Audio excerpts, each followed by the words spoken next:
एक बड़ी खबर और बताऊं, एक्टिव केस में भारत दुनिया में दूसरे नंबर पर पहुंच गया है। अमेरिका के बाद भारत में सबसे ज्यादा कोरोना के मरीज हैं। अमेरिका में 68 लाख और भारत में 32 लाख एक्टिव केस हैं। 10 लाख एक्टिव केस के साथ ब्राजील तीसरे नंबर पर है।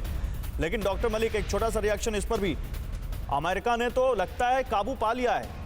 अमेरिका एक समय 3 लाख केस सबसे ज्यादा थे दुनिया में, आज हम उसको भी पार कर गए हैं, 4 लाख पहुंच गए, लेकिन अमेरिका ने काबू पा लिया है। तो क्या आपको लगता है कि ये खबरें बहुत जल्द भारत से भी आनी शुरू होंगी कि केसेस कम हो रहे हैं? देखिए, अमेरिका और हम में थोड़ा फर्क है। एक तो उनकी इकोनॉमी बड़ी स्ट्रांग है। उन लोगों ने, जहां तक मुझे ज्ञात हुआ है, 70% लोगों को वैक्सीन दे दिया, उनकी हर्ड इम्यूनिटी उन्होंने बढ़ा दी है। एक तो ये बहुत बड़ा फैक्टर अमेरिका के अंदर है। दूसरा, उनका हेल्थ इंफ्रास्ट्रक्चर बहुत ज्यादा स्ट्रांग है हमारे कंपैरिजन में। और तीसरा, उनकी पॉपुलेशन बहुत कम है कंपैरेटिवली। अगर औसतन हम देखें पर किलोमीटर के हिसाब से, तो उनकी पॉपुलेशन हमसे 12 गुना कम है। तो ये कुछ अमेरिका के पॉजिटिव पॉइंट्स हैं। हमारे इधर दिक्कत केवल यही है कि पॉपुलेशन बहुत ज्यादा है, बहुत विशाल देश है। अदरवाइज देखिए, सरकार ने 14-15 करोड़ वैक्सीन दे दी। इसका मतलब ये हुआ यूके को हमने 2 बार घूम के पूरा वैक्सीन कर दिया। यूके की पॉपुलेशन केवल 7 करोड़ है। इमेजिन कीजिए, अगर हमारी सिर्फ यूके की पॉपुलेशन होती, सबकी हर्ड इम्यूनिटी सरकार बढ़ा चुकी होती।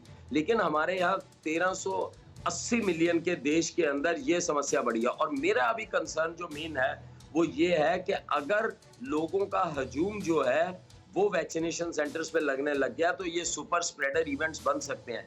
अभी हम बड़े वल्नरेबल स्टेज में जा रहे हैं, खासकर कि उन 10 राज्यों में जिनमें 80% केसेस आ रहे हैं। और उसके अंदर अब दिल्ली की बात लीजिए, आपने बड़ी अच्छी बात दिल्ली की आंकड़े की।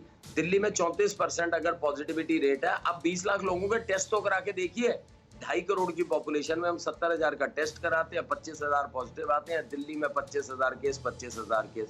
अरे भैया, लगभग 20,000 तो बेड है दिल्ली में, जो कि फुल है। और उसके बाद में आप देखिए कि कहां से, ये तो बहुत ज्यादा केसेस हैं उस वजह से। इसी तरह सभी राज्यों का यही बात है। एसिम्प्टोमेटिक केसेस की तो कहीं गिनती नहीं हो रही है, इवन सिम्प्टोमेटिक के भी टेस्ट नहीं हो रहे हैं।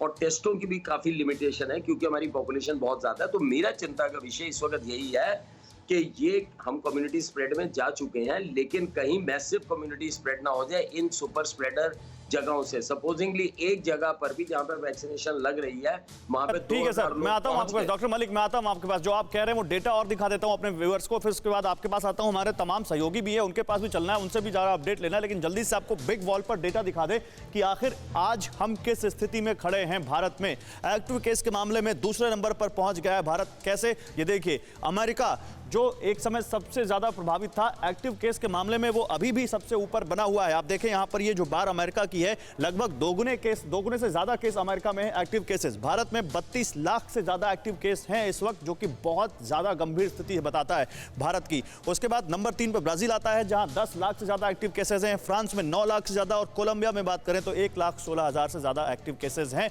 लेकिन इसके बाद अगर आगे बढ़े और डेटा की हम बात करें, और थोड़ा सा हम डेटा बताएं आपको, तो देखिए ये जो आंकड़ा है ना, ये बड़ा हार्ट ब्रेकिंग है। ये जो आंकड़ा है ये बहुत ज्यादा डराने वाला, चौंकाने वाला जो आप कहें, क्योंकि भारत मौत के मामले में सबसे ऊपर है। 3,500 से ज्यादा एक बार फिर मौत हुई है 24 घंटे में। ब्राजील में 2870। अमेरिका में एक्टिव केस इतने होने के बावजूद वहां पर उन्होंने बहुत अच्छे से कंट्रोल किया है। अभी फिलहाल जिसकी मैं डॉक्टर रवि मलिक से बात कर रहा था, 784 मौत हुई है वहां 24 घंटे में। मैक्सिको 529 और कोलंबिया 490। ये आंकड़े जो यहां पर हैं, ये बताते हैं कि भारत में स्थिति कितनी गंभीर है। और वैक्सीनेशन की हम बात करें लगातार, मैं कुमार कुंदन के पास जाना चाहूंगा एक बार। कुमार कुंदन हमारे संवाददाता हमारे साथ जुड़े हुए हैं। कुमार, लगातार हम वैक्सीनेशन को लेकर जो सवाल उठाए जा रहे हैं, किस तरह से राज्यों ने फ्लैग रेज किया, ये सब हम बात कर रहे हैं। हालांकि आज चाहे आप राहत की बात कहिए, चाहे आप जो भी शब्दों का इस्तेमाल कीजिए, राजस्थान और महाराष्ट्र जो कह रहे थे कि वैक्सीनेशन की कमी है, उन्होंने चाहे टोकन के लिए ही वैक्सीनेशन तो शुरू किया है। केंद्र सरकार की तरफ से कोई रिएक्शन इसको लेकर कि सारे राज्यों में वैक्सीनेशन नहीं शुरू हो पाया? देखिए, सबसे बड़ी है वैक्सीनेशन की अवेलेबिलिटी। और वैक्सीनेशन की अवेलेबिलिटी अभी तक इतनी नहीं है जिसकी वजह से पूरे देश में एक साथ वैक्सीनेशन शुरू किया जाए। जहां तक केंद्र सरकार की बात है, तो कल ही हेल्थ मिनिस्ट्री ने ये साफ कर दिया है कि कुछ राज्यों में आज से शुरू होगा और उसके बाद के राज्यों में अगले 1-2 दिन में शुरू होगा। ऑफ रिकॉर्ड साफ कहना है कि अगले 3 से 4 दिन लगेंगे वैक्सीनेशन ड्राइव को शुरू होने में, पहली बात। दूसरी बात, जो सिस्टम है, अभी तक सिस्टम दुरुस्त नहीं हो पाया है गौरव। अगर दिल्ली की बात करें तो दिल्ली सरकार ने साफ कर दिया था कल अरविंद केजरीवाल ने कि अभी जब तक सरकार न बोले तब तक आप वैक्सीनेशन सेंटर पे नहीं जाइए। हमारे साथ डॉक्टर रवि मलिक है, बता भी रहे थे कि उनके सेंटर में वैक्सीनेशन होता है, लेकिन अभी उनको भी नहीं पता है कि वैक्सीनेशन कब आएगी उनके पास। अब ऐसी स्थिति में आपने एक बड़े अभियान की शुरुआत कर दी, लेकिन आपके पास अभियान को लेकर टीका है ही नहीं। तो ऐसी स्थिति में क्या स्थिति होगी? आप सवाल तो यही है कि आप हर्ड इम्यूनिटी की बात करते हैं, आप कौन से एक्सपर्ट है जिन्होंने 1 मई की डेट दे दी बिना ये देखे कि हमारे पास वैक्सीन उपलब्ध है या नहीं, बिना ये समझे कि हम राज्यों को वैक्सीन उपलब्ध करा पाएंगे या नहीं।